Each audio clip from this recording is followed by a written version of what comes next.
Anies, saya kira Pak Anies perlu belajar ekonomi lagi, ya kan?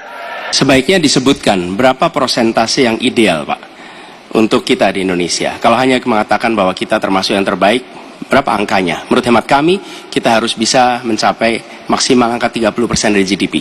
Sehingga kita aman di situ, di bawah 30%. Dan itu caranya apa? Dengan satu, menata hutangnya, yang kedua memperbesar GDP-nya. Yang tidak kalah penting adalah melakukan pengembangan skema-skema yang lebih kreatif dalam mencari hutang luar negeri, termasuk pelibatan swasta.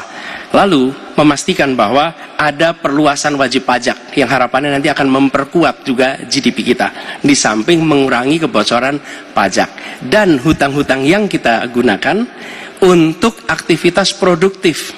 Jangan hutang itu digunakan untuk kegiatan yang non produktif. Misalnya, hutang dipakai untuk membeli alutsista bekas oleh Kementerian Pertahanan. Itu bukan sesuatu yang tepat.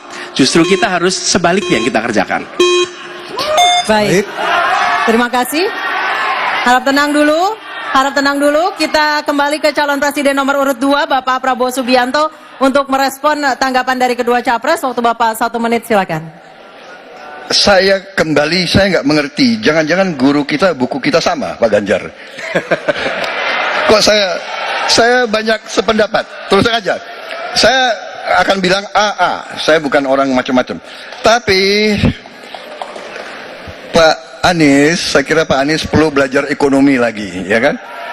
Jadi kalau bilang ideal 30%, dasarnya apa? Yang di bawah kita itu Arab Saudi, Rusia, pokoknya negara-negara yang punya sumber alam yang luar biasa. Tetapi 40% ya salah satu terendah sekarang. Jadi kalau kita mau bangun industri, tadi saya setuju sebagian dari yang Bapak sampaikan. Oh iya, kenapa? Yang penting utang itu produktif. Itu saya setuju. Tapi kita bisa sampai 50%, tidak ada masalah. Kita tidak pernah default. Kita tidak pernah default. Kita dihormati di dunia. Baik. Terima kasih. Baik, terima kasih.